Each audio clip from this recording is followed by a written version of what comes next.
అమ్మా కాయగూరలు కోసుకోవడం అయ్యిందా? అయిపోయిందమ్మా. లాస్ట్ టమాటా కట్ చేసుకున్నాను. ఇదిగో అయిపోయింది. ఇదిగో ఇప్పుడు నేను బెండకాయ ఇగురు చేస్తున్నాను. బెండకాయ ఇగురులోకి బెండకాయ ఇగురైనా సరే, బెండకాయ పులుసు అయినా సరే టమాటా వేస్తేనే దానికి టేస్ట్ అనేది వస్తుంది. ఇప్పుడైతే ఇదిగో బెండకాయ ఇగురులోకి నేను 2 ఉల్లిపాయలు, 2-3 పచ్చిమిర్చి, కలిమాకు రెడీగా పెట్టేసుకున్నాను. ఇదిగో ఒక 10 బెండకాయలు ఇలాగా ఒక ఇంచు కట్ చేసుకున్నాను. ఇంకా 3 టమాటాలు కట్ చేసుకున్నాను ఇక్కడ. ఇదిగో అయ్యో ఉప్పు, కారం, పసుపు రెడీ. ఇప్పుడు ఇక్కడ ఆయిల్ పెట్టేసుకున్నాను. ఇదిగో ఉల్లిపాయలు వేసేసుకుంటున్నా. ఇప్పుడు కింద పడ్డ స్పూన్ కడుగు. అంత గట్టిగా పడేస్తావేంటి? సింగిల్ వేసినవి ఇప్పుడు వేరే వెళ్తా.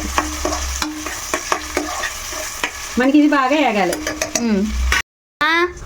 ఆనియన్స్ వేగాయా? దా ఇప్పుడైతే మనం బెండకాయ ముక్కలు ఇందులో వేసేసుకోవాలి. ఓకే. ఇందులో ముచ్చుకోవటం ఉండిపోయింది. ఇదిగో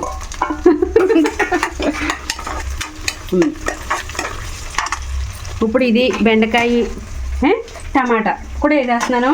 2 బెండకాయలు మగ్గక్కర్లేదా? మగ్గుతాయి. ఇప్పుడు రెండు బాగా మగ్గుతాయి కలిసి. ఓకే. అది సెపరేట్గా మగ్గాలని ఏం లేదు, 2 బాగా మగ్గుతాయి.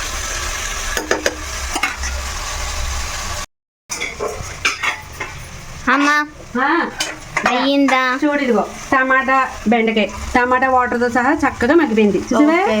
చాలా బాగా మగ్గింది. ఇప్పుడు ఇదిగో 2 స్పూన్ల కారం, పసుపు, తగినంత ఉప్పు వేసుకుంటున్నా.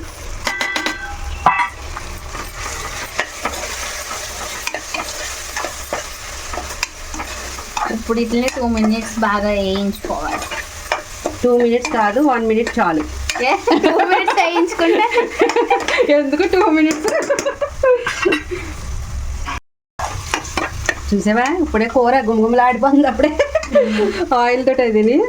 ఇక కొంచెం వాటర్, నేను కుక్కర్లో వండుతున్నాను కాబట్టి ఒక 1/2 గ్లాసు వాటర్ వేస్తే సరిపోతుంది. అది నార్మల్గా వండుకుంటే కనుక తగినంత వేసుకొని వండుకోవాలి. అది ఉడికేదాకా వేసుకోవాలి. ఉడికేదాకా. అవును, కొంచెం వేస్తా అంతే. ఇప్పుడు దీన్ని ఒక 2 విజిల్స్ రప్పించేస్తా పెట్టేసి.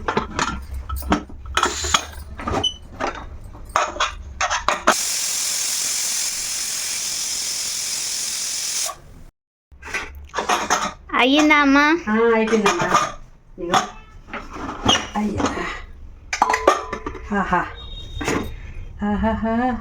ఇదిగో కూర చూపిస్తాను. ఇక్కడ చూపిస్తా పాటు ఎలా ఉంది. అసలు మనకి ఇది కొంచెం వాటర్ ఇలా ఉండొచ్చు గ్రేవీగా. ఇది ఏమి ఇంకా ఎగర పెట్టేసుకోవాలి. అది మొత్తం చూడు కరెక్ట్గా సరిపోయింది కదా అంతని.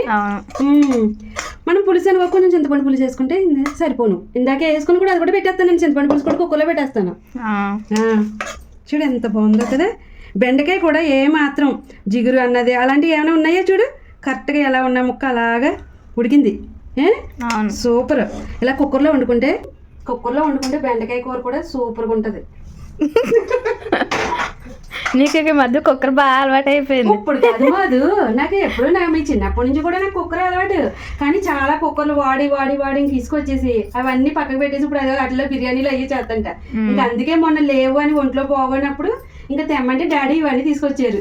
ఇక టపటపడపడ కుక్కర్లో కూరలు ఏం చేయడమే. ఇక ఇప్పుడు కొంచెం ఎలా ఉందో చెప్తాను. ఇప్పుడు అది వెలిగించాం, ఇంకా అది స్టవ్ ఆన్ చేసి కాసేపు మగ్గించాలా? ఏం అక్కర్లేదా? ఏం అక్కర్లేదు అంటే దగ్గరికి వచ్చేసింది కాబట్టి. టేస్ట్ లేదు కదా, ఉప్పు సరిపోయిందా లేదా అన్నది నేను చెప్తాను.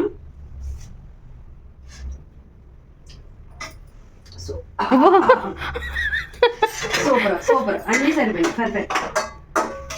ముందు రైస్ పెట్టేసు. ముందు కూర పెట్టి తర్వాత రైస్ పెట్టాలి.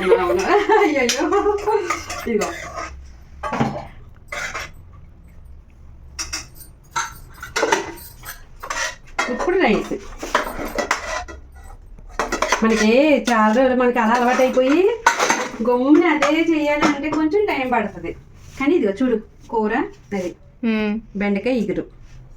తిను తిను తిను తిను అంటే కారిపోతుంది. పైగా ఇది తింటున్నప్పుడు బెండకాయ కూర నవ్వులాగా అలా జారిపోతుంది అనమాట. అది కడుపులోకి చక్కగా సాఫ్ట్గా. బెండకాయ కదా. అవును. మంచిగా. ఇంకా తమ్ముడు ఉంటే ఆడికి బాగా ఇష్టం. వాడికి బెండకాయ పులుసులు కానీ బెండకాయ ఎగురు కానీ బాగా చూడు ఇదిగో బెండకాయ జిగురు వచ్చేస్తుంది ఇలాగా. అంటే మామూలుగా ఉడకబెట్టినట్టు అలా వచ్చేస్తుంది మాది. ఇలా కుక్కర్లో ఉంటుంది ఇదిగో ఎలా ఉన్నది అలాగే మెత్తగా ఇదిగో చూడు చక్కగా ఉడికిపోద్ది. అసలు జిగురు తత్వం అలాగే ఉండదు, కానీ తింటున్నప్పుడు సూపర్గా అనిపిస్తుంది. అబ్బా దా ఒక్కసారి ఎంత బాగుంది నిజంగా. అబ్బాబ్బా ₹10. ఇంకా ఏం చెప్పాలి, భలే ఉంది. అవి వెళ్తున్న దారి కూడా తెలుస్తుంది వేడివేడిగా ఉంది నాకు. సూపర్గా ఉంది. అబ్బా